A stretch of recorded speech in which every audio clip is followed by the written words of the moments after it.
Et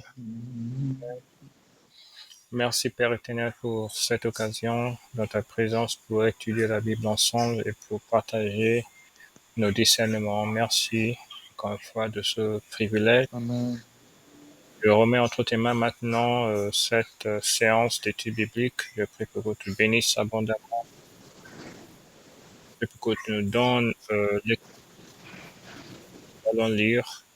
Et je prie même pour les autres frères et sœurs dans le groupe que tu les fasses venir et participer et profiter de cette occasion dans ta présence au nom de Jésus-Christ. Amen. On va commencer donc par lecture, la lecture intégrale. Juste un moment, je vais mettre un portable en mode silencieux.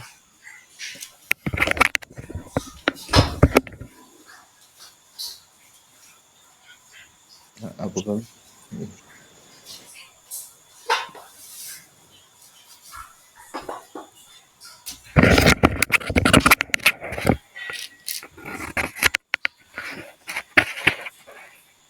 Vous êtes là?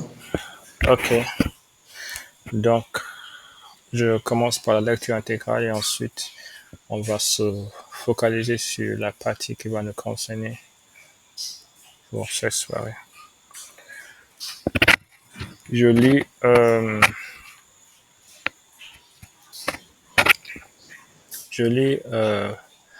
Apocalypse chapitre 3 à partir du premier verset. Écrit à l'ange de l'église de Sardes. Voici ce que dit celui qui a les 7 esprits de Dieu et les 7 étoiles. Je connais tes œuvres. Je sais que tu passes pour être vivant et que tu es mort. Sois vigilant et affermis le reste qui est près de mourir, car je n'ai pas trouvé tes œuvres parfaites devant mon Dieu. Rappelle-toi donc comment tu as reçu et entendu, et garde et repens-toi. Si tu ne veilles pas, je viendrai comme un voleur, et tu ne sauras pas à quelle heure je viendrai sur toi. Cependant, tu as à Sardes quelques hommes qui n'ont pas souillé leurs vêtements, et marcheront avec moi en vêtements blancs, parce qu'ils en sont dignes. Celui qui vaincra sera revêtu ainsi de vêtements blancs. Je n'effacerai point son nom du livre de vie, et je confesserai son nom devant mon Père et devant ses anges. Que celui qui a des oreilles entende ce que l'Esprit dit aux églises. Écrit à l'ange de l'église de Philadelphie. Voici ce que dit le Saint, le véritable, celui qui a la clé de David, celui qui ouvre et personne ne fermera, et celui qui ferme et personne n'ouvrira. Je connais tes œuvres. Voici, parce que tu as peu de puissance, et que tu as gardé ma parole, et que tu n'as pas renié mon nom, j'ai mis devant toi une porte ouverte que personne ne peut fermer. Voici, je te donne de ceux de la synagogue de Satan, qui se disent juifs et ne le sont pas, mais qui mentent. Voici, je les ferai venir, se prosterner à tes pieds, et connaître que je t'ai aimé. Parce que tu as gardé la parole de la persévérance en moi, je te garderai aussi à l'heure de la tentation qui va venir sur le monde entier pour éprouver les habitants de la terre. Je viens bientôt. Retiens ce que tu as, afin que personne ne prenne ta couronne. Celui qui vaincra, je ferai de lui une colonne dans le temple de mon Dieu. Il n'en sortira plus. J'écrirai sur lui le nom de mon Dieu et le nom de la ville de mon Dieu, de la nouvelle Jérusalem qui descend du ciel, de près de mon Dieu, et mon nom nouveau. Que celui qui a des oreilles entende ce que l'Esprit dit aux églises. Écrit à l'ange de l'église de Laodicée. Voici ce que dit l'Amen, le témoin fidèle et véritable, le commencement de la création de Dieu. Je connais tes œuvres. Je sais que tu n'es ni froid ni bouillant. Puisses-tu être froid ou bouillant? Ainsi, parce que tu es tiède, et que tu n'es ni froid ni bouillant, je te vomirai de ma bouche. Parce que tu te dis, je suis riche, je me suis enrichi, je n'ai besoin de rien. Et parce que tu ne sais pas que tu es malheureux, misérable, pauvre, aveugle et nu, je te conseille d'acheter de moi de l'or éprouvé par le feu, afin que tu deviennes riche, et des vêtements blancs, afin que tu sois vêtu et que la honte de ta nudité ne paraisse pas, et un collier pour oindre tes yeux, afin que tu vois. Moi, je reprends et je châtie ce que j'aime, et donc de zèle et repens-toi. Voici, je me tiens à la porte et je frappe. Si quelqu'un entend ma voix et ouvre la porte, j'entrerai chez lui, je souperai avec lui et lui avec moi. Celui qui vaincra, je le ferai asseoir avec moi sur mon trône, comme moi j'ai vaincu et me suis assis avec mon Père sur son trône. Que celui qui a des oreilles entende ce que l'Esprit dit aux églises. Je vais relire ce message adressé à l'église de Laodicée, parce que c'est là où on va se concentrer pour cette soirée. Donc, je reprends la lecture. Écrit à l'ange de l'église de Laodicée, voici ce que dit l'Amen, le témoin fidèle et véritable, le commencement de la création de Dieu. Je connais tes œuvres. Je sais que tu n'es ni froid ni bouillant. Puisses-tu être froid ou bouillant? Ainsi, parce que tu es tiède et que tu n'es ni froid ni bouillant, je te vomirai de ma bouche. Parce que tu dis, je suis riche, je me suis enrichi, je n'ai besoin de rien. Et parce que tu ne sais pas que tu es malheureux, misérable, pauvre, aveugle et nu, je te conseille d'acheter de moi de l'or éprouvé par le feu, afin que tu deviennes riche, et des vêtements blancs, afin que tu sois vêtu et que la honte de ta nudité ne paraisse pas, et un collier pour oindre tes yeux, afin que tu vois. Moi, je reprends et je châtie ce que j'aime, et donc de zèle et repens-toi. Voici, je me tiens à la porte et je frappe. Si quelqu'un entend ma voix et ouvre la porte, j'entrerai chez lui, je souperai avec lui et lui avec moi. Celui qui vaincra, je le ferai asseoir avec moi sur mon trône, comme moi j'ai vaincu et me suis assis avec mon Père sur son trône. Que celui qui a des oreilles entende ce que l'Esprit dit aux églises. Ok.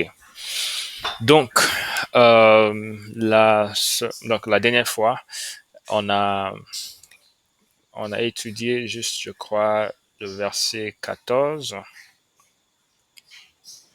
Juste, même, on n'a même pas fini ça, parce qu'on a fait un grand détour pour parler du sort des personnes qui vivent dans des endroits non atteints par l'évangile, etc.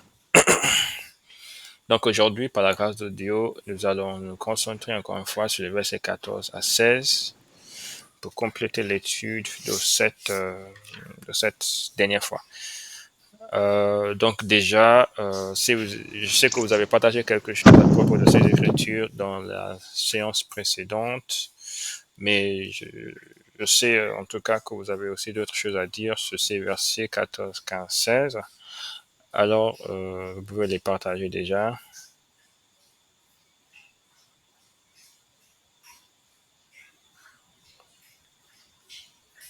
Donc, oui.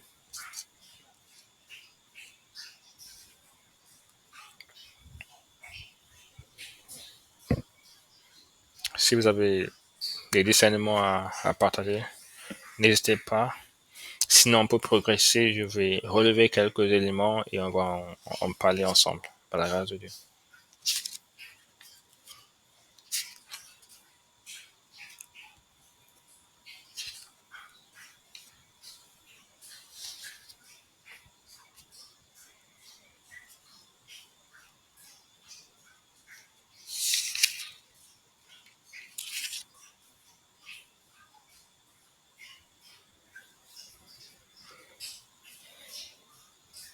Alors, frère Freddy, vous êtes encore là?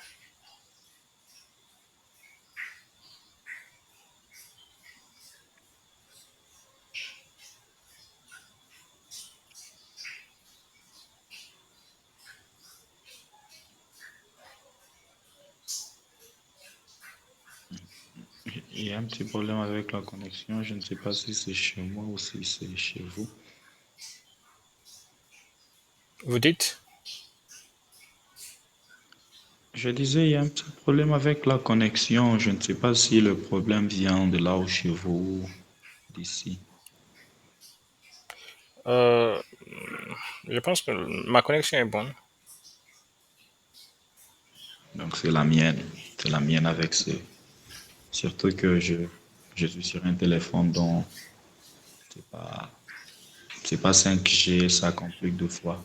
Mais sinon, avançons quand même, c'est ce qui est primordial.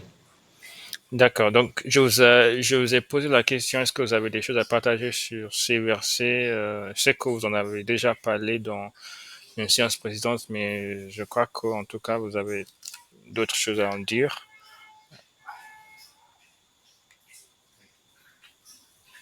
Et exactement, euh, je pris le temps de lire ces versets, je crois, avant la réunion et faire quelques petites recherches par rapport à l'église de Laodicée. Et comme nous le savons, les sept églises dont il est question dans Apocalypse, il n'est pas seulement question des églises, mais il était aussi question des villes ou, je dirais, des régions. Et il paraît que la ville de Laodicée, c'était une ville très riche. C'était une ville très riche. Et l'église de cette ville avait un sérieux problème. Son problème, c'est que les choses matérielles pour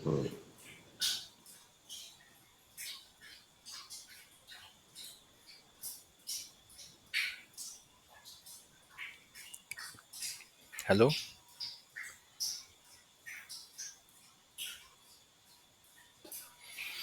Allô?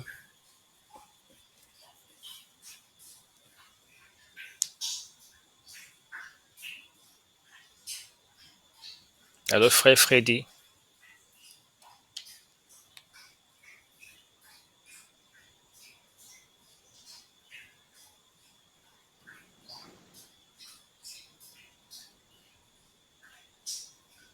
vous êtes là? Oui, je suis là.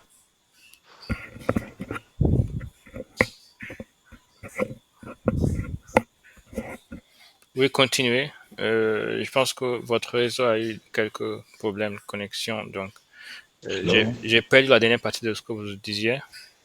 Oh my goodness. Allô, vous entendez? Vous m'entendez?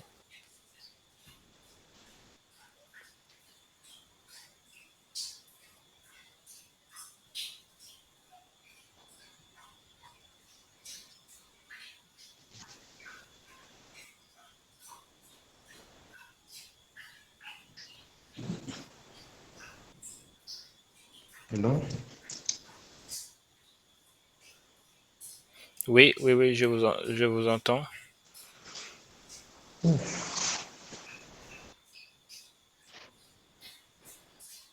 Oui, ça va. Vous m'entendez aussi? Oui, j'entends maintenant. Ok. Oui, je réitère alors. Je disais, je pris un peu le temps de faire quelques petites recherches d'abord concernant la ville de Laodicée avant de toucher à l'église parce que il paraît que toutes les sept églises de l'Apocalypse chapitre 3 dont il est question, avant qu'on parle d'abord des églises, les noms qu'on a cités pour chacune des églises, c'était d'abord les noms d'une région, soit les noms d'une ville. Et il paraît que la ville de Laodicée, c'était une ville très riche. C'était une ville très riche où se situait l'église de Laodicée. Et à cause de la richesse qu'il y avait dans cette ville, l'église de cette ville s'est retrouvée en train de faire face à un problème, à un challenge, c'est que il vivait dans, elle vivait dans l'autosatisfaction. Elle vivait dans l'autosatisfaction. Pas de choses spirituelles, mais beaucoup plus de choses matérielles, de choses physiques, de choses charnelles. Et quand le Seigneur décide de leur parler, il, il commence par s'introduire. Il dit, voici ce que dit l'Amen. Ça veut dire, celui qui, quand il parle, il ne se contredit pas. Quand il parle, ce qu'il a dit arrive certainement tel qu'il l'a dit. Il ne change pas ce qu'il a déjà dit. Et la deuxième des choses, il dit, les témoins fidèles et véritables. Les témoins fidèles et véritables, je crois qu'autrefois vous avez même essayer d'en parler sur ça. Ça veut dire, en lui, il n'y a pas de fausseté, en lui, il y a la vérité.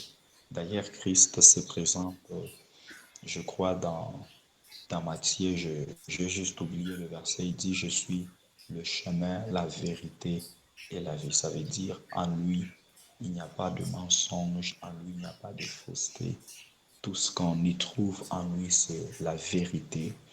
Et il dit, je suis le témoin fidèle et véritable. Ça veut dire, au-delà d'être quelqu'un de vrai, au-delà d'être la vérité même, il est aussi fidèle, fidèle dans sa parole, fidèle dans ses promesses, fidèle dans ses décisions, fidèle dans sa manière de faire les choses et fidèle dans sa manière d'accomplir les choses aussi. Et il ajoute, il dit, le commencement de la création. Ça veut dire, avant que toute chose ne soit créée, avant que toute chose ne soit, lui, il était déjà là, il existait. Il n'y a rien qui a été fait avant lui, toute chose lui a trouvé. Il est la parole qui était au commencement. Il est, euh, il est le commencement de toute la création. Il est le commencement de toute la création, je crois, dans Colossiens, si je ne me trompe pas, la Bible dit il est, euh, il est la première création de Dieu. Ça veut dire il était là avant que toute chose ne soit créée.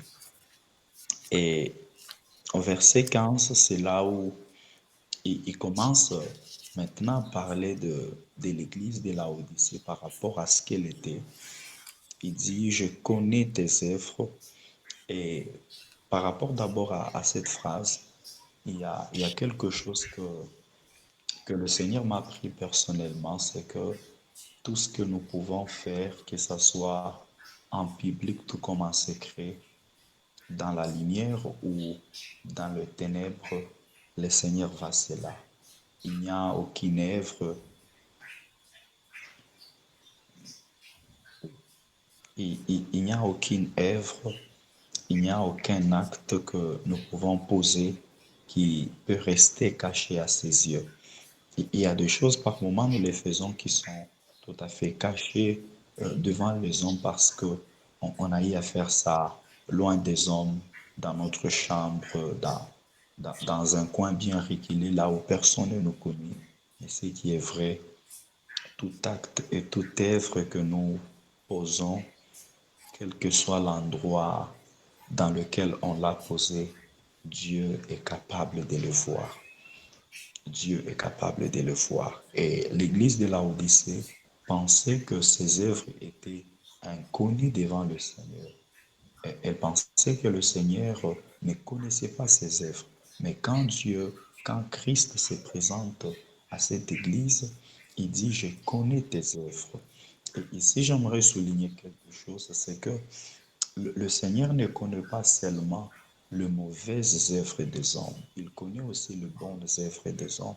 Parce que il y a certaines personnes aujourd'hui qui posent de bonnes œuvres, qui font de bonnes choses et qui pensent que le Seigneur n'est pas au courant de cela. Alors, le Seigneur est au courant de nos bonnes œuvres, de même qu'il est aussi au courant de mauvaises, de nos mauvaises œuvres, vais-je dire.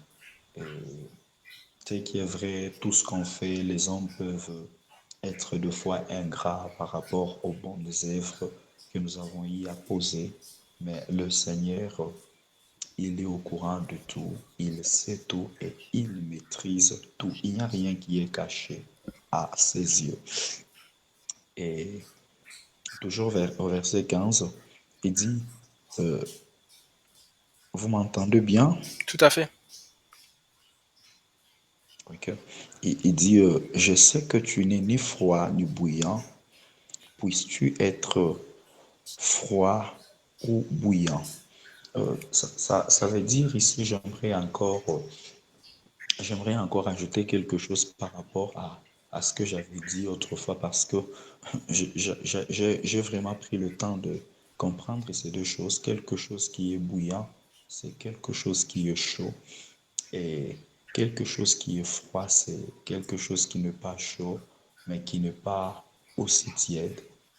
Mais le problème avec l'église de Laodicée, c'est qu'elle n'était ni chaude ni froide. C'était une église qui était tiède. Et elle n'était ni enflammée pour le Seigneur, parce que quelque chose qui est chaude, c'est une église qui est chaude. J'aimerais beaucoup plus employer l'église au lieu de choses.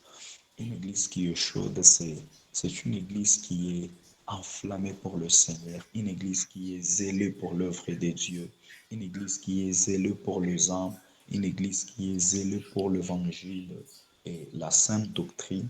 Mais le problème avec l'église de Laodicée, c'est qu'elle n'avait pas ces ailes-là, elle n'avait pas cette soif-là, elle n'avait pas cette chaleur-là spirituelle en elle.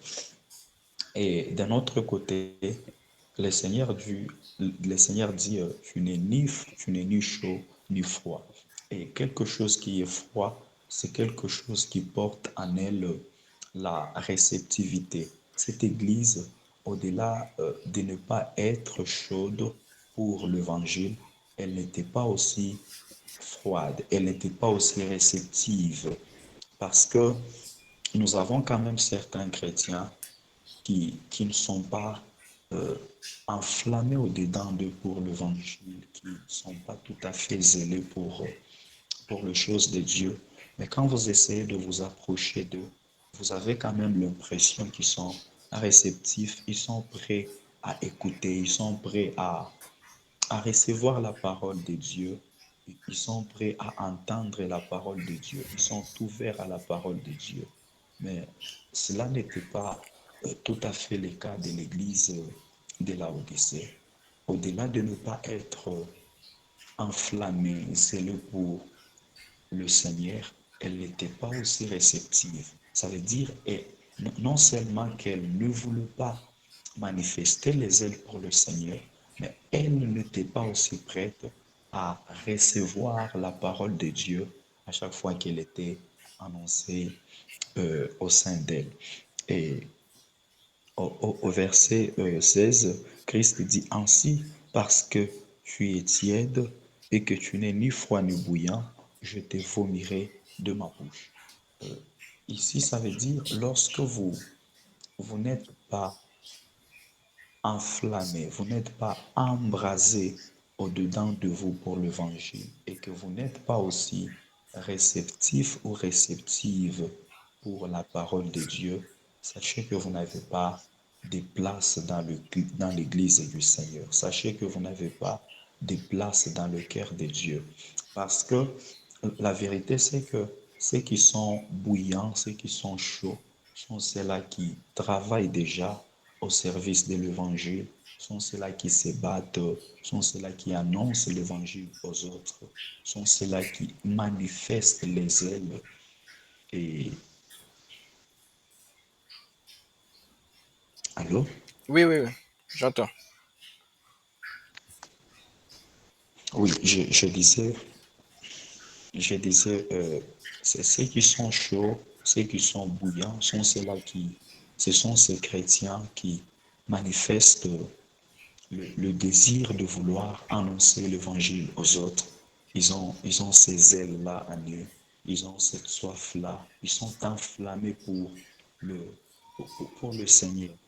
Oui, oui, ils sont empressés pour le Seigneur, ils sont enflammés pour le Seigneur, comme David qui disait, ta parole est comme, je crois que ça doit être David ou Jérémie, il dit, Jérémie? ta parole est comme un feu au-dedans de moi. Oui, ta parole est comme un feu au-dedans de moi. Ceux qui sont bouillants sont ceux qui sont chauds. Ce sont ces genres de chrétiens dont la parole de Dieu est comme un feu au-dedans d'eux. Ils ont non seulement, ils ont non seulement réussi cette parole, mais ils ont aussi les désirs, ils trouvent le plaisir en annonçant la même parole aux autres, en évangélisant les autres. Et ceux qui sont froids, ce sont ces chrétiens qui n'annoncent pas l'évangile, mais qui sont quand même prêts à écouter l'évangile. Ils sont réceptifs, ils sont ouverts à chaque fois qu'on leur annonce l'évangile. Et je crois que ceux qui sont froids, le Seigneur est un peu tolérant avec eux, il est patient avec eux, il leur laisse encore du temps.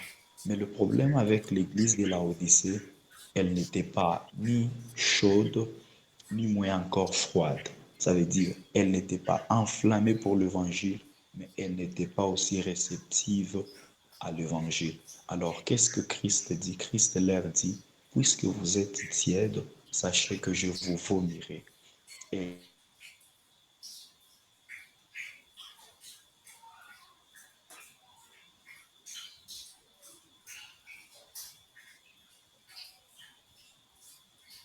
Allô?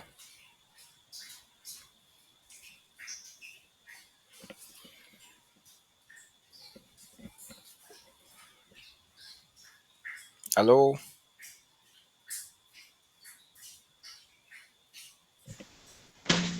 Allô? Allô?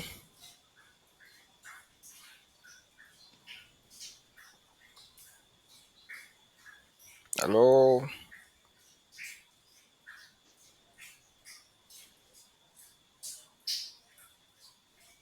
Allô, vous m'entendez bien, Freddy?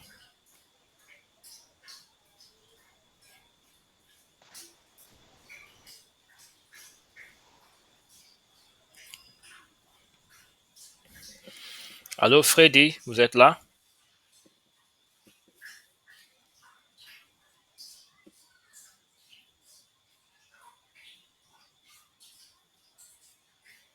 Allô, Freddy?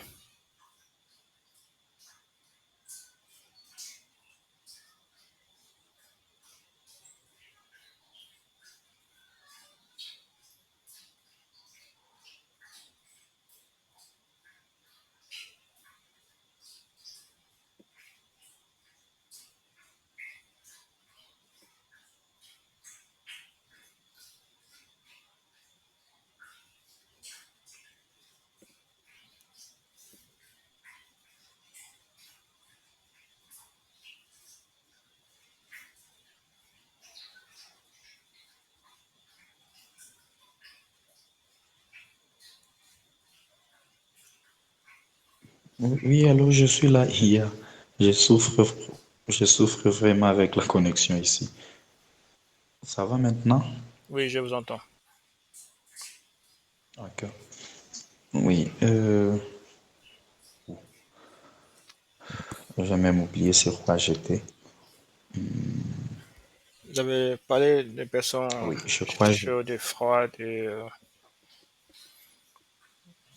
le fait de vomir, d'être Ah, vomi de ok, la d'accord, bouche d'accord. de Jésus-Christ. Ok. D'accord, je vois, je vois. Oui, j'étais en train de dire euh, ceux qui sont ceux qui sont bouillants, ce sont ces chrétiens qui sont chauds, qui sont enflammés pour l'évangile, qui ont cette soif d'annoncer l'évangile aux autres.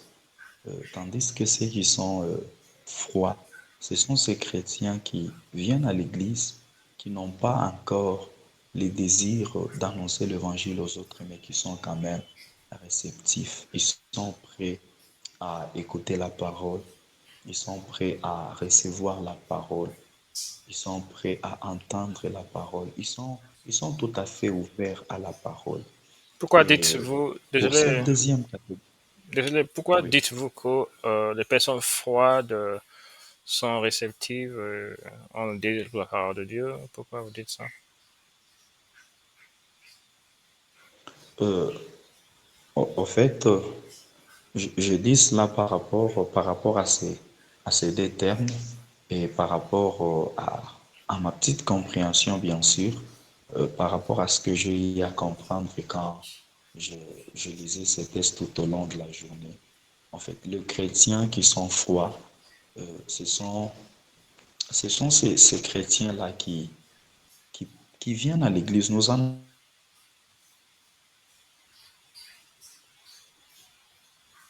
Ils sont prêts, ils sont ouverts. Allô? Oui, j'entends. Allô? Oui, oui, oui, oui, oui. Je vous entends. Je vous entends.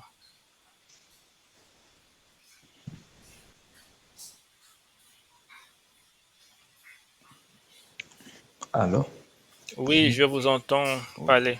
je- d'accord.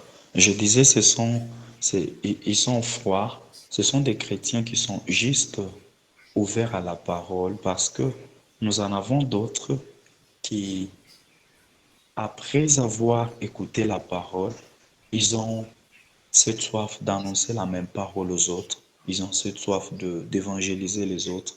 Ils n'ont pas honte d'annoncer la parole, mais nous en avons aussi une catégorie de chrétiens qui ils sont ouverts à la parole. Ils entendent la parole, ils écoutent la parole, ils mettent même ça en pratique par rapport à leur vie quotidienne, dans leurs actions, dans leur façon de faire les choses. Mais quant à ce qui concerne évangéliser les autres, parler aux autres de Christ, ils ont encore cette difficulté-là. C'est pourquoi je disais, les chrétiens qui sont froids, ce sont ces chrétiens qui sont tout à fait réceptifs, mais qui n'ont pas encore développé en eux les ailes de propager l'évangile qu'ils ont reçu, l'évangile qu'ils ont écouté.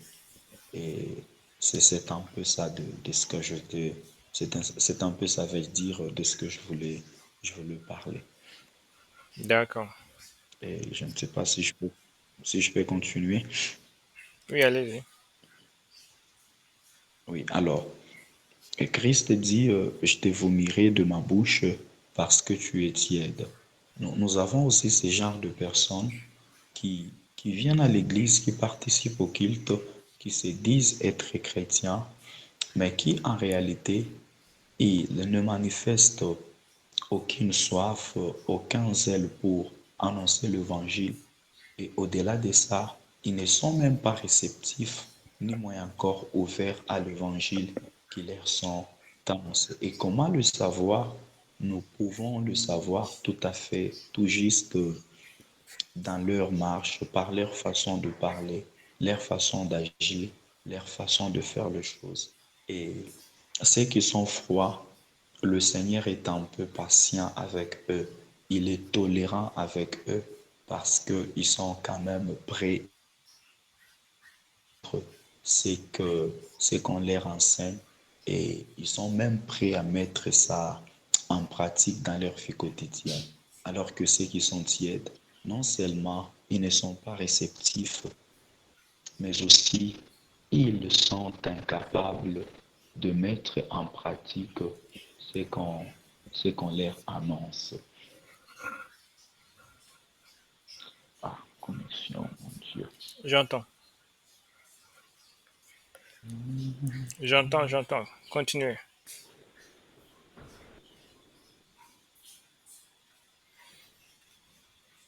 Continuez, continuez, Freddy.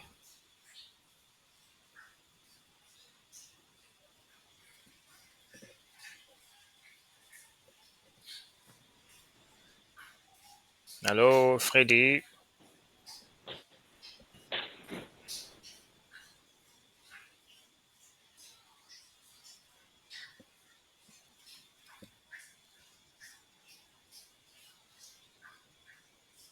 Alors, Allez-y. oui. Euh, je disais, ceux qui sont tièdes, ce sont ceux-là qui se disent chrétiens, Oui. qui viennent à l'église, qui participent au culte. Tout le monde pense qu'il est chrétien, alors que ce n'est pas son cas. Alors, ils peuvent tromper les hommes, mais ils ne peuvent pas tromper Dieu. Ils peuvent mentir à leur entourage qui sont chrétiens, mais en réalité, ils ne le sont pas. Je crois qu'il y a même un verset qui dit ils ont tendance à vivre comme des hommes pieux, alors que en réalité, ils réunissent ce qui en fait la force. Nous en avons de personnes pareilles chaque à l'église, vous le voyez chaque fois au culte, mais qui en réalité, sa vie ne témoigne pas qu'il est chrétien. Oui, devant les hommes, il peut faire semblant, il peut jouer à l'hypocrite, montrer qu'il est chrétien, mais devant le Seigneur, c'est pas le cas. Et ce genre de personnes, le Seigneur Jésus-Christ est en train de dire qu'il le vomira. Ça veut dire il le rejettera parce qu'ils ne les connaissent pas parmi ses enfants. Je crois que je vais un peu m'arrêter par là pour ne pas surtout monopoliser la parole avec la connexion qui n'est pas tout à fait stable ici chez moi. Je vais un peu vous Allez-y laisser si vous aussi la avez. parole. Non, allez-y si vous avez. Bien sûr, si vous avez d'autres choses à dire, allez-y. Oui. Oui, c'est un peu ça. Et je ne sais pas si on peut toucher directement au verset 17 ou si on doit s'arrêter juste au verset 16 jusque-là. Non, on s'arrête au verset 16 parce que on va faire des rapprochements avec d'autres passages de la Bible. Donc, on va continuer, on va juste se borner à 14 à 16 parce il y a encore d'autres choses à en dire, bien sûr. Ok, merci Freddy pour l'éclairage que vous avez apporté à ces passages. Donc moi, je vais faire quelques commentaires. Déjà, je voudrais justement faire noter quelque chose.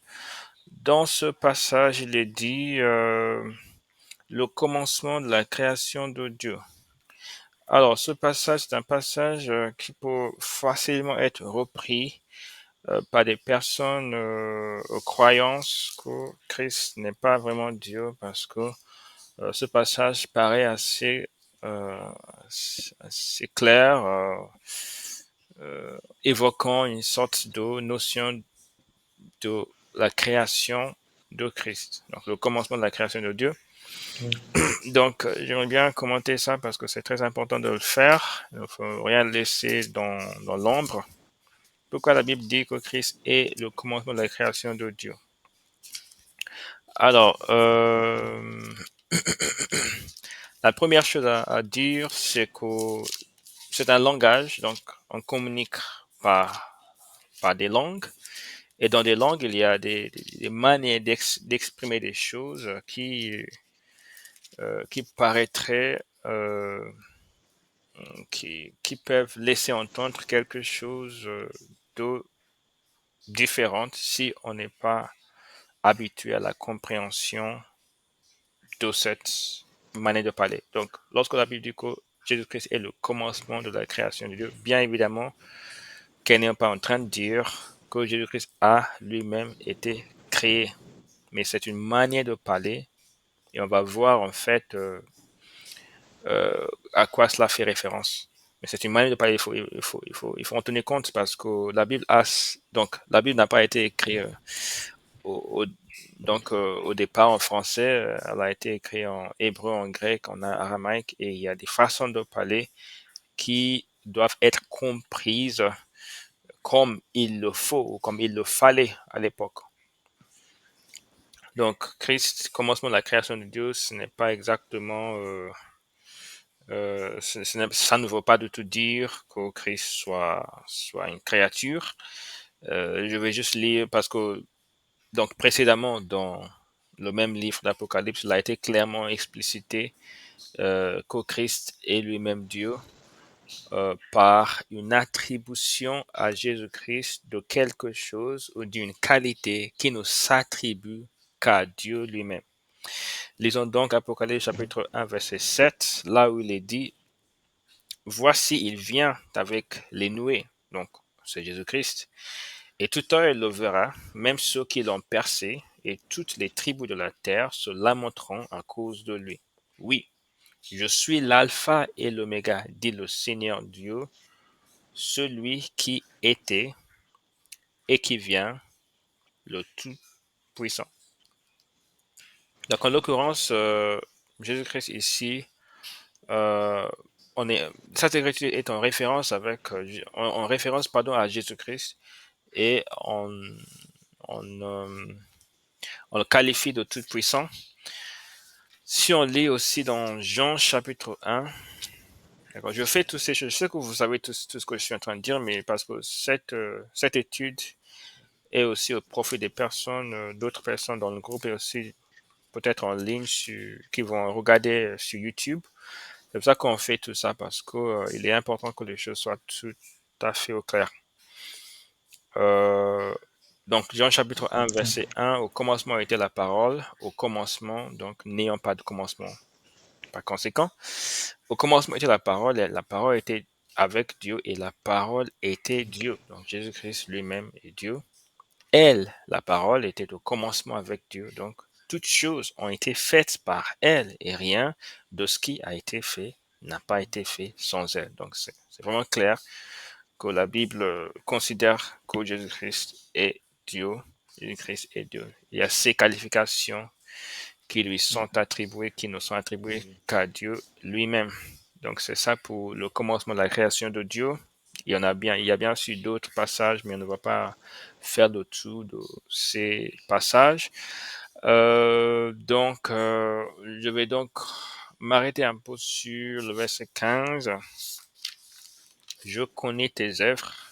Je connais tes œuvres. C'est une formule classique que ça a répété tout au long de ces messages à toutes les églises précédentes. Je connais tes œuvres. En fait, c'est comme ça qu'il commence presque quasiment tout le temps. Je pense qu'il n'y a qu'une seule église à laquelle il n'a pas adressé cette parole.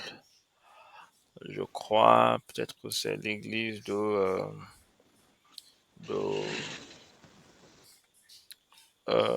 je crois que je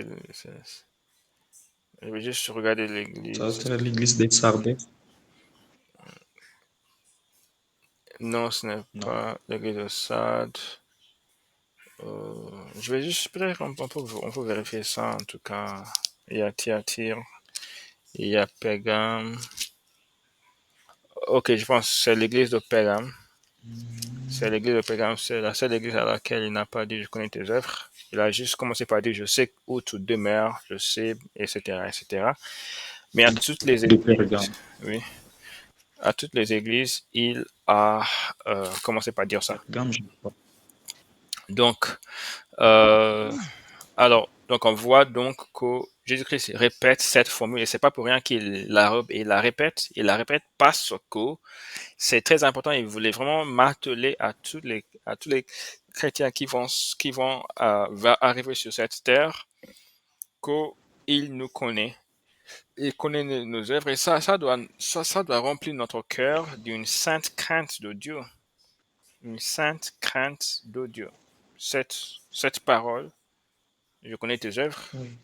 ça doit vraiment remplir notre cœur d'une sainte crainte parce que Christ, comme tu l'as dit, il est tout puissant, il connaît tout ce qui se passe dans notre cœur, notre pensée, notre imagination et tout ça. Donc ça doit Exactement ça. inspirer une crainte de Dieu. Alors donc, je vais passer maintenant à cette parole. Euh, et donc, je sais que tu n'es ni froid ni bouillant. Je sais que tu n'es ni froid ni bouillant. Puisses-tu être froid ou bouillant? Donc, en l'occurrence, il fait je comprends et j'accepte la façon dont vous avez expliqué la notion de froideur et être bouillant. Même si je m'écarte un petit peu de la, comment dirais-je, de, de la façon dont vous avez expliqué ça, même si j'accepte, d'accord, j'accepte tout à fait tout ce que vous avez dit, c'est tout à fait juste, correct et vrai. Mais bon, donc j'ai juste une manière un peu légèrement différente de concevoir cette expression et cette façon dont Christ exprime donc ce message. Je sais que tu es ni froid ni bouillant. Puisses-tu être froid ou bouillant? Euh, Oui. Là, ce que je vois ici, c'est donc Jésus-Christ parle de l'Église en tant que telle, donc l'état des choses dans cette Église. Donc, je pense la majorité des membres, si ce n'est tout le monde en fait, était dans cet état de ni froid ni bouillant. Et il est clair que Jésus-Christ parle d'une manière un peu imagée. Donc, il prend l'image de l'eau l'eau qu'une personne prendrait, d'accord? Une personne va boire de l'eau et normalement, on aime que l'eau qu'on boit soit froide ou parfois, dans certaines circonstances, on veut que l'eau soit bouillante. Donc, normalement, l'eau sert à quelque chose. Et lorsque donc, l'image qu'il dit dans la suite, il parle de vomir de ma bouche. Donc, l'image, encore une fois, c'est l'eau dans la bouche. L'eau on va boire, on va mettre dans la bouche. Donc, il dit, vous n'êtes ni froid, ni bouillant. Et on sait tous, en fait, par expérience, que lorsque l'eau n'est ni froid, ni bouillant, en fait, c'est vraiment désagréable. Oui. C'est désagréable. Personne n'aime boire de l'eau tiède, c'est désagréable. Et en fait, je pense que l'accent que Jésus voulait vraiment mettre lorsqu'il parle ici, c'est que vous êtes désagréable, votre façon de faire me dégoûte. Me dégoûte. Euh, c'est vraiment quelque chose de tout à fait dégoûtant. Cet état des choses, c'est inacceptable, c'est tout à fait inacceptable. Il n'y a aucune excuse pour ça. Je pense que c'est pour ça qu'il parle de ni froid ni bouillant parce qu'il donne cette image de état des choses qui est tout à fait désagréable, qui est dégoûtant, qui ne passe pas du tout. Et s'il dit puisse-tu être froid ou bouillant, donc je pense que si on comprend ça de cette façon, on peut comprendre facilement pourquoi il dit puisse-tu être froid ou bouillant parce que autrement, normalement il dirait puisse-tu être bouillant parce que vous voyez en tant que chrétien, on doit être bouillant, d'accord? On doit être bouillant à la base. Oui. Et c'est ça ce qu'il faut être. Christ ne vaut pas qu'un chrétien soit froid. Mais si Christ dit puisse-tu être froid ou bouillant, en fait, il reprend encore cette image de l'eau. Et à la base, l'eau est le plus utile lorsqu'elle est soit froid, vraiment froid, soit bouillant. Mais si elle est tiède et qu'on boit ça comme ça, ou qu'on utilise l'eau de façon générale, c'est pas agréable. La grande majorité de l'utilité de l'eau, c'est dans les cas ou dans les situations où l'eau est vraiment froide, d'accord? Donc, elle sert à quelque chose, en l'occurrence à boire ou parfois à d'autres choses, parfois médicinales, quelque chose comme ça, d'accord? Et si l'eau est bouillante, elle sert aussi à quelque chose. Donc, on utilise l'eau bouillante pour préparer des repas, d'accord? Pour faire certaines choses. Elle a de l'utilité. Donc, il est en train de leur dire que vous ne m'êtes pas utile, vous ne me servez à rien. L'état dans lequel vous vous trouvez ne correspond à rien dans le royaume. Vous êtes là à ne rien faire. Et je pense que ça rejoint un petit peu le message qui est renfermé dans Luc chapitre, je crois, 13, si je m'abuse pas, parce que j'ai pas préparé ce verset, ce passage, mais je crois que c'est dans chapitre 13. Oui, chapitre 13, au verset 6. Je vais vite y aller dans cette, dans ce site web, Luc 13, verset 6. Donc, il dit aussi cette parabole, un homme avait un figuier planté dans sa vigne, il vint pour y chercher du fruit, et il n'en trouva point. Alors, il dit au vigneron, voilà 3 ans que je viens chercher du fruit à ce figuier et je n'en trouve point. Coupe-le. Pourquoi occupe-t-il la terre inutilement? Le vigneron lui répondit, Seigneur, laisse-le encore cette année. Je creuserai tout autour et j'y mettrai du fumier. Peut-être à l'avenir donnera-t-il du fruit, sinon tu le couperas. Jésus enseignait dans l'une... Ok, désolé, c'est ça. Donc, c'est quelque chose de stérile. On voit dans l'état, dans la situation, par exemple, comment ça s'appelle? De figuier qui n'avait pas qui n'avait que des feuilles, aucun fruit. Jésus-Christ l'a maudit. On voit dans cette circonstance-là. On voit également dans l'image de la vigne et dans Jean chapitre 15, Jean chapitre 15, cette image que Jésus-Christ a dépeint, je suis le cep et vous êtes... j'ai oublié en fait, je vais juste lire ça vite. Jean chapitre 15, cette image encore. Je suis le vrai cep et mon père est le vigneron. Tout sarment qui est en moi et qui ne porte pas de fruits, il le retranche. Et tout sarment qui porte du fruit, il l'émonde afin qu'il porte encore plus de fruits. Dans les versets en dessous, la même idée est répétée. Je suis le cep, vous êtes les serments, verset 5. Celui qui demeure en moi et en qui je demeure porte beaucoup de fruits, car sans moi vous ne pouvez rien faire. Verset 6, si quelqu'un ne demeure pas en moi, il est jeté dehors comme le sarment et il sèche, puis on ramasse les sarments, on les jette au feu et ils brûlent. Donc, si on rejoint en fait tous ces messages de Christ dans les évangiles, si on fait le lien avec ce message à l'église euh, de, de Laodicée, on voit on voit en fait un rapprochement, pour le moins, qu'un état de tiédeur, c'est un état d'inutilité, euh, un état désagréable.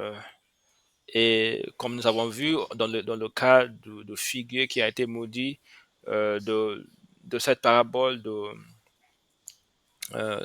cet arbre qui ne portait pas de fruits, dans la parabole concernant le cep et les branches et tout ça, on voit qu'en fait, lorsqu'une personne Oui, demeure dans un état d'inutilité ou d'improductivité ou euh, d'infertilité, un état où on ne produit rien, où on ne porte pas les fruits de l'esprit en fait, parce que c'est d'abord les fruits de l'esprit dont il est question avant même de parler des œuvres, d'accord?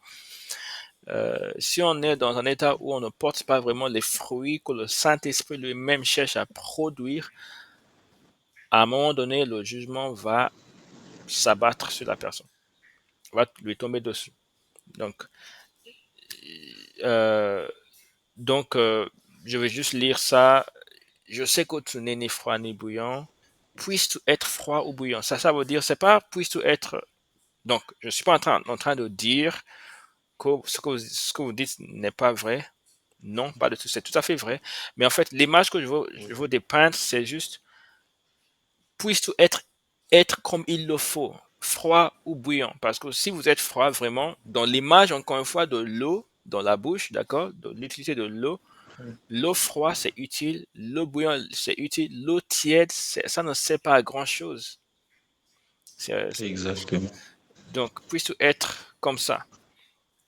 Encore une fois, on peut aussi voir l'image de la froideur, comme vous avez parlé de la réceptivité, le fait que la personne qui soit froide, oui, reçoit la parole de Dieu, mais n'arrive pas à aller jusqu'à donc faire fructifier cette parole dans le sens de évangéliser, de voir la multiplication de l'effet de cette parole dans la vie des autres. Évidemment, oui. Alors, aussi, la personne qui est bruyante, oui, la personne qui, évidemment, est zélée et active, porte les fruits du Saint-Esprit et aussi fait les œuvres que le Saint-Esprit a dessinées qu'on fasse. Et donc, il y a aussi tout ça. Mais en fait, en gros, en fait, Jésus est en train de dire ici qu'en tant que chrétien, si on n'est pas, si on est stérile, on est destiné à être écarté. Donc, le verset 16 dit ainsi parce que tu es tiède et que tu n'es ni froid ni bouillant, je te vomirai de ma bouche. Encore une fois, vomirer de ma bouche, c'est écarté. Vous allez être écarté, comme nous avons vu que la branche qui ne porterait pas de fruits serait découpée, serait jetée au feu. On a vu le figuier qui n'avait que de feuilles a été maudit. On a vu dans cette parabole, dans Luc chapitre 13, le figuier stérile était destiné à être déraciné, d'accord? Donc, on voit vomir de la bouche, c'est vraiment être écarté de la présence de Dieu, ne plus jouir de la présence de Dieu, être un peu mis de côté par le Saint-Esprit. Et ça, c'est vraiment un état effroyable. C'est un jugement vraiment des plus effroyables qui soit. Vraiment, c'est quelque chose qui est vraiment dangereux au plus haut point. Donc, ce sont des paroles qui sont vraiment, vraiment, vraiment, vraiment strictes, fermes, dures, qui doivent normalement même remplir les yeux des lames. Oui. Donc, on ne va pas s'arrêter là, pardon, sur ce qu'on vient de faire parce que il y a beaucoup de choses à faire dans ces passages Ok. 14, 15, 16. On a vu donc ici, et on en convient aussi, que Dieu déteste particulièrement la tiédeur. Il déteste la tiédeur. Cet état de tiédeur où on ne porte pas le fruit du Exactement. Saint-Esprit et on ne fait pas les œuvres que nous devons faire. Et j'aimerais bien qu'on explore l'une des raisons pour lesquelles Dieu déteste autant la tiédeur. La tiédeur, il y a bien sûr de nombreuses raisons. On peut même imaginer beaucoup de raisons, mais je veux juste qu'on braque le projecteur sur l'une de ces raisons-là. Et pour cela, on va aller à Éphésiens chapitre 3, versets 8 à 11.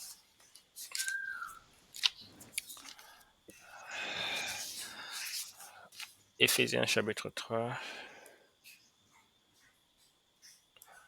chapitre 3, Ephésiens 3. verset 8 à 11. Verset 8 dit, à moi qui suis le moindre de tous les saints, cette grâce a été accordée d'annoncer aux païens les richesses incompréhensibles de Christ et de mettre en lumière quelle est la dispensation du mystère caché de tout temps en Dieu qui a créé toutes choses, afin que les dominations, les autorités dans les lieux célestes connaissent aujourd'hui par l'Église la sagesse infiniment variée de Dieu, selon le dessein éternel qu'il a mis à exécution par Jésus-Christ notre Seigneur. Amen. Amen. Euh, Normalement, ok, juste brièvement, est-ce que vous avez des choses à dire sur ces versets parce que c'est une séance interactive, même si on court contre la montre, mais je voudrais bien que vous partagiez déjà avant que je ne poursuive ma réflexion.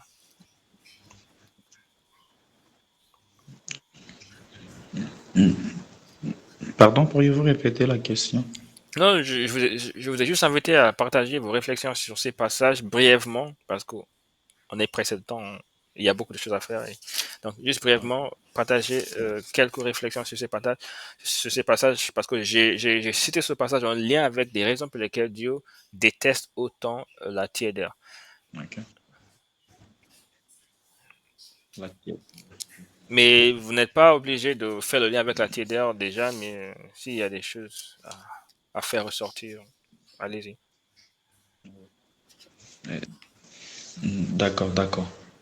Déjà, d'entrée de jeu, l'apôtre Paul dit, à moi qui suis le moindre de tous les saints, cette grâce a été accordée d'annoncer aux païens les richesses incompréhensibles de Christ.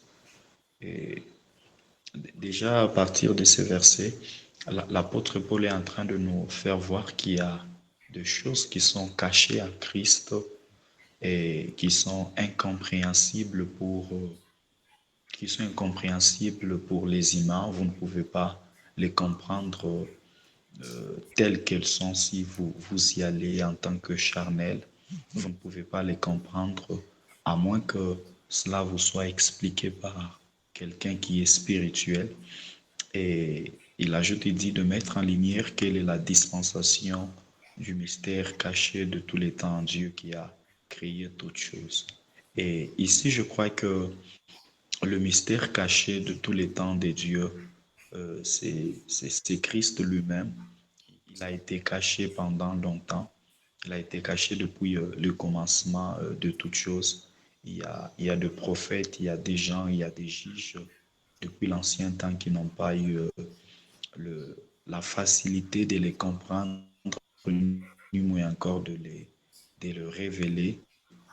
Mais nous avons eu cette grâce-là de les connaître parce que il n'a pas été révélé.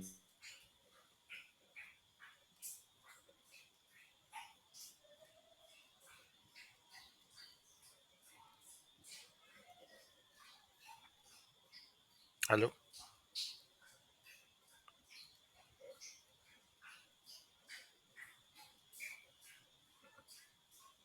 Par quelqu'un, mais il s'est révélé lui-même. L'Église est comme le fondement ou la référence, c'est le terme que j'ai cherché. L'Église est comme la référence aujourd'hui. Si le monde dans lequel nous sommes a besoin de connaître cette sagesse infiniment variée de Dieu, cette sagesse qui dépasse l'entendement des hommes, cette sagesse qui dépasse la compréhension des hommes, la référence, ça doit être l'Église. Là où les hommes sont censés se référer pour comprendre la sagesse infiniment variée de Dieu, c'est l'Église que nous sommes. Ça veut dire l'Église a pour rôle aussi, l'Église a pour mission de révéler, d'expliquer la sagesse variée de Dieu. Il y a même un texte qui dit, le monde attend avec un ardent désir la révélation des fils de Dieu.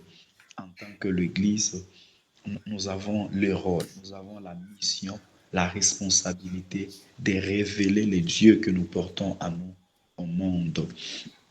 Et au verset 11, selon les desseins éternels qu'il a mis à exécution par Jésus-Christ, notre Seigneur.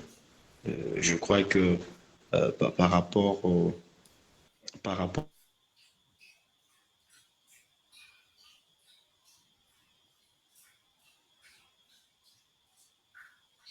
tout ce qui a été préparé avant la fondation du monde, c'est quelque chose qui a été préparé avant le temps et cela a été mis à exécution par Dieu au travers de Jésus-Christ, notre Seigneur. Je crois que c'est un peu ça, si je peux verser. D'accord. Ok, merci beaucoup, frère. Merci. Merci pour la contribution. Ok, donc si j'ai cité ces versets en lien avec la tiédeur, c'est donc on voit ici dans le verset 10, afin Oui, que les dominations et les autorités dans les lieux célestes connaissent aujourd'hui, par l'Église, la sagesse infiniment variée de Dieu.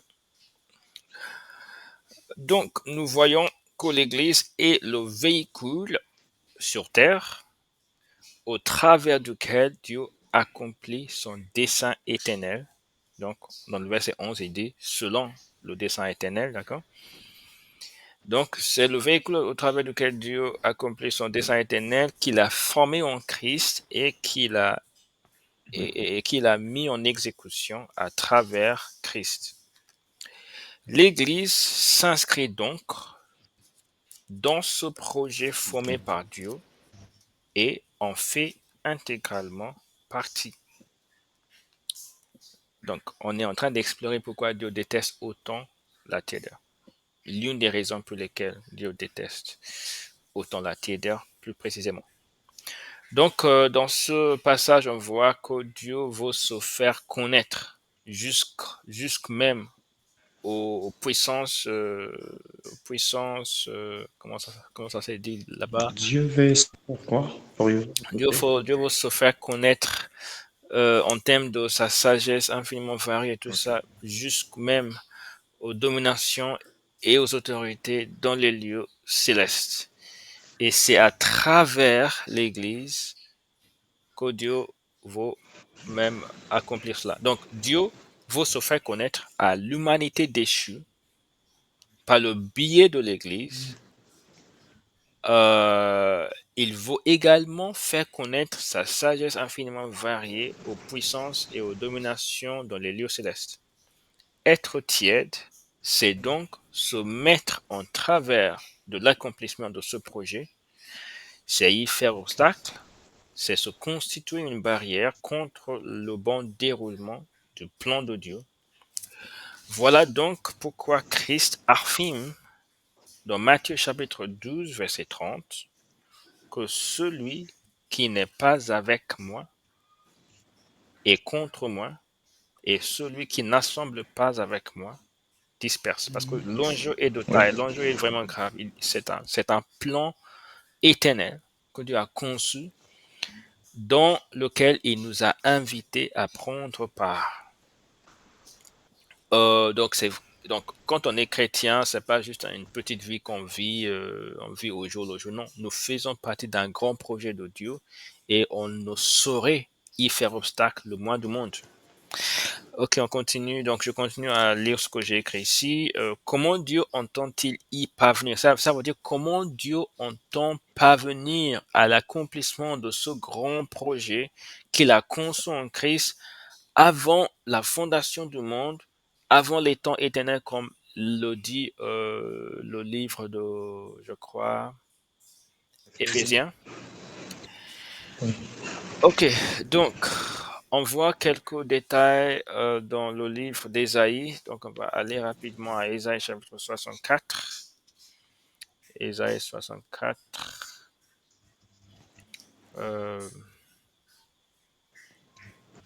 Ésaïe. Où se trouve Ésaïe dans cette... Ok. Ésaïe 64. Je commence à lire à partir du premier verset. Comme s'allume un feu de bois sec, comme s'évapore l'eau qui bouillonne, tes ennemis connaîtraient ton nom et les nations trembleraient devant toi. Lorsque tu fis des prodiges que nous n'attendions pas, tu descendis et les montagnes s'ébranlèrent devant toi. Jamais on n'a appris ni entendu dire et jamais l'œil n'a vu qu'un autre Dieu que toi fit de telles choses pour ceux qui se confient en lui. Amen. On voit à quel point Dieu a cette volonté de se démarquer de tout autre être, toute autre entité qui prétend être Dieu, qui prétend être puissant. Dieu a ce projet de s'en démarquer nettement. La Bible dit, jamais on n'a appris ni entendu dire et jamais l'œil n'a vu qu'un autre Dieu que toi fit de telles choses pour ceux qui se confient en lui. Donc Dieu a besoin de personnes qui se confient en lui, d'accord, pour Oui. lesquelles il va faire des choses spectaculaires et donc par là même confondre tous les autres êtres qui se disent Dieu. Les, les, les, les, comment, les dominations dont il est fait référence dans Éphésiens chapitre 3 sont en vue dans ce passage-ci. Okay. Maintenant, nous voyons ça. Et par quel moyen Dieu vaut-il y arriver? Si on lit un peu plus loin dans le verset 6, il est dit, il n'y a personne qui invoque ton nom, qui se réveille pour s'attacher à toi.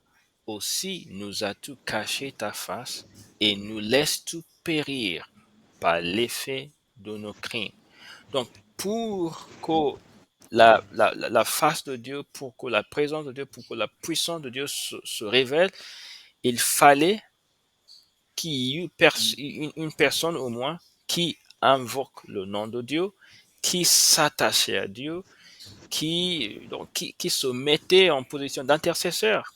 Or, il n'y avait personne et donc la face de Dieu, la présence de Dieu, la puissance de Dieu, la gloire de Dieu qui devait être révélée restait cachée et le peuple de Dieu Oui. était dans la perdition, dans le dépérissement. Et il n'y avait pas de réveil, il n'y avait pas de démonstration de la grandeur de Dieu. Donc le projet de Dieu à l'époque était en quelque sorte entravé par l'absence des personnes qui se portaient volontaires pour en faire partie. Donc, si on lit aussi dans Ésaïe 62, on est encore sur la raison pour laquelle Dieu déteste la tiédeur. On voit déjà que ces projets sont en cause. Donc, dans Ésaïe 62 au verset 1, pour l'amour de Sion, je ne me tairai point, pour l'amour de Jérusalem, je ne prendrai point de repos, jusqu'à ce que son salut paraisse comme l'aurore et sa délivrance comme un flambeau qui salue. Alors, les nations verront ton salut et tous les rois ta gloire, et l'on t'appellera d'un nom nouveau que la bouche de l'Éternel déterminera. Encore une fois, Dieu est à la recherche des chrétiens, des personnes d'une église, donc, qui n'ostait pas, qui continue à prier, à intercéder pour que le salut paraisse comme l'aurore et la délivrance comme un flambeau qui s'allume, c'est-à-dire la justice, comment dirais-je, c'est-à-dire en fait, la vision de Dieu, c'est que la présence de Dieu soit tellement visible que personne ne peut contredire cette réalité. Personne ne peut rien dire de contre face à cette évidence de la présence de Dieu au milieu de son peuple. C'est ça sa vision. Et donc être tiède, c'est vraiment en fait traiter de inconséquent ce grand projet que Dieu a formé. Amen. Donc, j'ai écrit ici, Dieu exige donc de nous le zèle, la détermination, la participation active à son projet pour le salut de l'humanité. Dieu a un projet pour sauver l'humanité et nous en faisons partie et Dieu exige qu'on soit zélé pour ça. Donc, ne pas le prendre au sérieux est un crime des plus graves. Voilà pourquoi il nous faut absolument être toujours zélé en tout temps. On comprend donc ce jugement effroyable déclaré par le Seigneur, je te vomirai de ma bouche. Il leur faisait clairement comprendre qu'agir de la sorte, rester tiède, impliquait ne ne plus lui appartenir. Donc ça rejoint en fait beaucoup d'autres passages. Il y a un fil conducteur qu'on peut tracer à travers tous ces passages-là qui parlent euh, le fait d'être improductif, le fait de ne pas être comme il le faut. euh, mais il y a quelque chose que j'aimerais vraiment qu'on ne perde pas de vue. Donc, je vais revenir sur ce verset parce qu'il y a quelque chose qui doit aussi nous toucher le cœur dans ce passage d'Apocalypse qui est vraiment effroyable parce que il s'agit d'être écarté par le Seigneur et c'est pas rien du tout. Lisons ici parce que tu es tiède et que tu n'es ni froid ni bouillant, je te vomirai de ma bouche. D'accord. Il dit, je te vomirai de ma bouche. En d'autres termes, je vous écarterai de ma présence. Je vais vous éloigner de moi. Il y a différentes façons d'exprimer la même idée, mais l'idée en gros reste la même. Donc cela implique que si on retient encore l'image de l'eau dans la bouche, au moment où ils en parlaient, ils étaient en quelque sorte entre grands guillemets, d'accord, dans la bouche de Jésus-Christ. Donc, encore une fois avec l'image, d'accord. Donc, ça veut dire ils étaient encore, Jésus-Christ était encore à disposition, Jésus-Christ était encore présent, Jésus-Christ leur faisait encore jouir de sa présence, d'accord. Cela nous témoigne la patience de Jésus-Christ. Il n'a pas dit parce que vous êtes tiède et vous n'êtes ni froid ni bouillant, alors vous êtes déjà loin de ma présence, vous êtes déjà loin dans les ténèbres dehors. Non, il a dit, je vais faire ça, je vous avertis. C'est pas encore fait. ce sera fait. C'est au futur. Oui. Mm. Et ça nous témoigne la patience de Jésus-Christ. Et ça, c'est un encouragement. Jésus-Christ est lent et le jugement de Dieu se fait attendre le plus souvent. C'est lent à se réaliser. Jésus-Christ, il fait preuve de patience. Je te vomirai. Vous êtes encore là, mais voici ce qui va arriver si vous continuez sur Oui, cette je voie. suis là. Non, non, non, je parle de l'Église. L'Église est encore, il y a encore de l'espoir pour cette Église, même si elle est tellement euh, vouée à la mondanité, etc. Mais Jésus-Christ, par cette parole qui est vraiment effroyable, il leur laissé une lueur d'espoir qu'il y a encore de l'espoir. Vous n'êtes pas encore vomi, vous n'êtes pas encore tout à fait rejeté, vous n'êtes pas encore tout à fait réprouvé. Lisons donc pour faire, pour, pour étayer en fait ces propos, lisons dans Hébreux chapitre 6. C'est un verset que vous avez, auquel vous avez fait référence dans le groupe. Hébreux chapitre 6, verset 7. Lorsqu'une terre est abreuvée par la pluie qui tombe souvent sur elle et qu'elle produit une herbe utile à ceux pour qui elle est cultivée, elle participe à la bénédiction de Dieu. Mais si elle produit des épines et des chardons, elle est réprouvée et près d'être maudite, et on finit par y mettre le feu. Tout au long du Nouveau Testament, il y a un enseignement qui... Oups, juste un moment.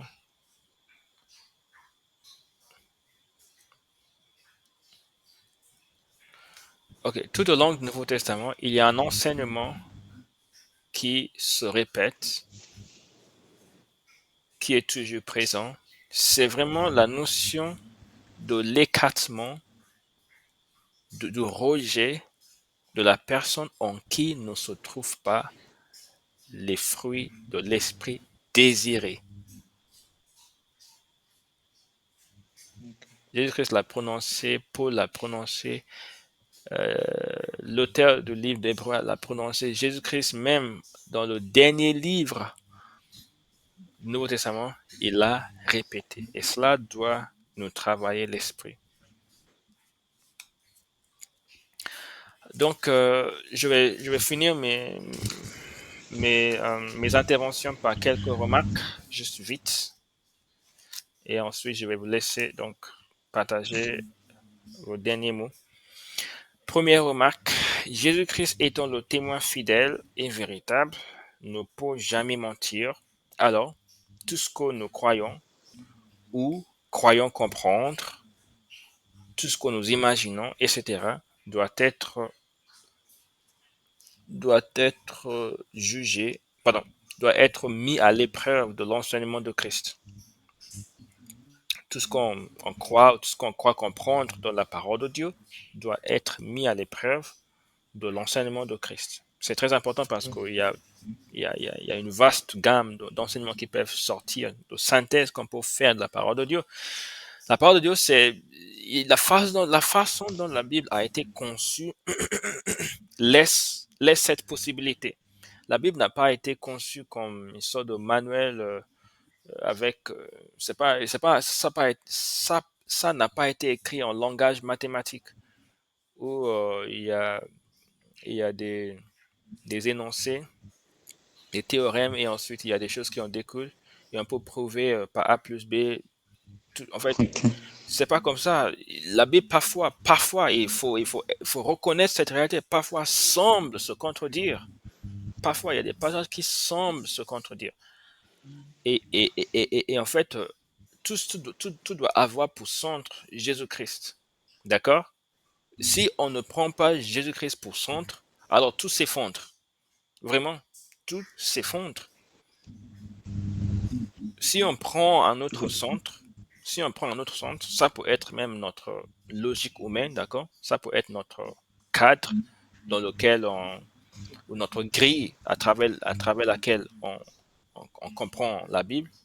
Si on prend comment dirais-je, les lunettes d'eau de la philosophie, on ne peut jamais connaître la vraie pensée de Dieu. Mais c'est à travers Jésus-Christ, c'est Jésus-Christ qui unit toutes les parties pour qu'on fasse sens, en fait, du message de Dieu. Donc, on doit tout mettre à l'épreuve de l'enseignement de Christ parce que Christ ne ment pas. Donc, on ne peut pas sortir quelque chose de l'Ancien Testament pour contredire les paroles de Christ. Non. Il faut comprendre plutôt l'Ancien Testament à la lumière de ce que Christ nous enseigne aujourd'hui. Donc, deuxième remarque, nous devons toujours demander à Dieu la grâce d'être zélé et de le rester toujours.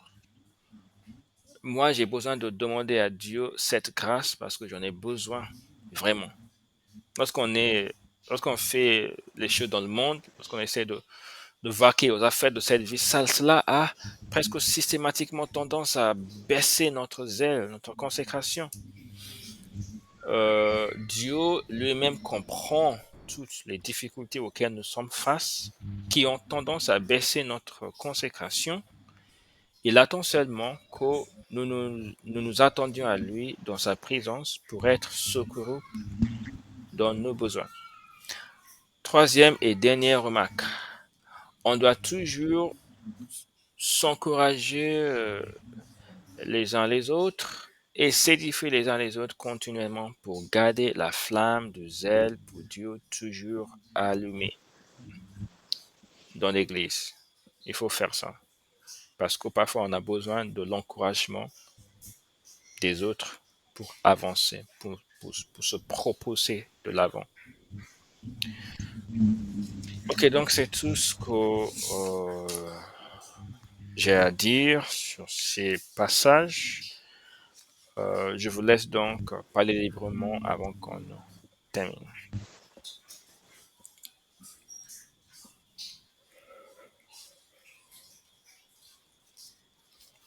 Si vous avez des choses à dire, vous êtes libre. En guise de conclusion.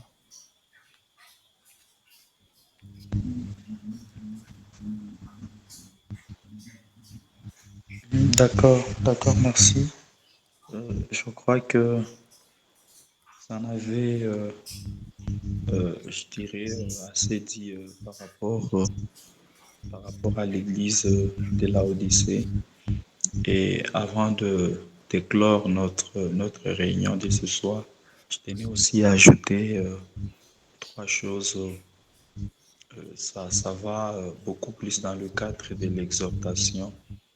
La première des choses, je tenais à demander à tout un chacun de nous, même ceux qui suivront ce live ou cette réunion en rediffusion, qu'on doit être des chrétiens qui produisent des fruits, des bons fruits pour être précis, des chrétiens qui produisent des fruits parce que si nous ne produisons pas de fruits, nous ne sommes pas différents de païens.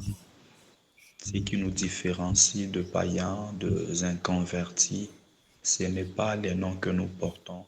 Ça ne suffit pas de dire aux autres que je suis chrétien, mais ce qui nous différencie de païens, c'est la qualité de vie que nous menons, la qualité des fruits que nous produisons. D'ailleurs, je crois qu'il y a un verset, ça doit être dans Matthieu chapitre 7, le verset 20, où Christ est en train de dire, c'est donc à leurs fruits que vous les reconnaîtrez. Ça veut dire pour différencier qui est un vrai chrétien et qui ne l'est pas. C'est par la qualité des fruits que tout un chacun de nous produit.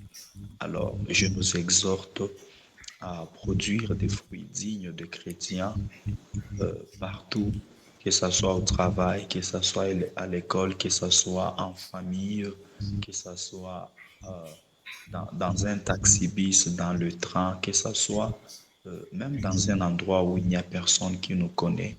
On doit toujours mettre dans notre tête qu'il y a quelqu'un qui va toutes nos œuvres et qui les connaisse, même dans leurs moindres détails, c'est Jésus-Christ. Et on doit produire des fruits qui sont dignes de ses enfants. Et la deuxième chose que j'aimerais ajouter par rapport à ces partages, c'est que le Seigneur est tout à fait patient avec tout un chacun de nous. Il est tolérant, patient avec nous. Mais la patience de Dieu n'est pas une faiblesse. Parce qu'il y a des gens qui pensent que la patience de Dieu est une faiblesse. Sa patience n'est pas une faiblesse, mais au contraire, c'est une force. Il est patient avec nous, mais sa patience a aussi une fin. Et il est en train de nous appeler, il est en train de nous convoquer. Je crois que d'ailleurs, tout au long de la journée, j'étais en train de méditer sur un texte, c'est dans Luc chapitre 11. Là, on parle de l'histoire de ces fils prodigues qui a pris ses biens et qui a décidé d'aller vivre loin de son père. La Bible dit là où il est parti, il a tout gaspillé dans la débauche, dans une vie pas tout à fait bonne. À tel enseigne qu'il s'est retrouvé, il n'avait pas de quoi manger. Et quand il est revenu au-dedans de lui-même, il s'est dit non, c'est pas tout à fait normal, je dois rentrer à la maison de mon père, même si je ne serai pas considéré comme son fils, à moins que je sois considéré comme son serviteur et que j'ai quelque chose à mettre sous la dent. Mais à sa grande surprise, arrivé à la maison, quand il s'est repenti, euh, la Bible dit, son père fut ému de compassion de le voir.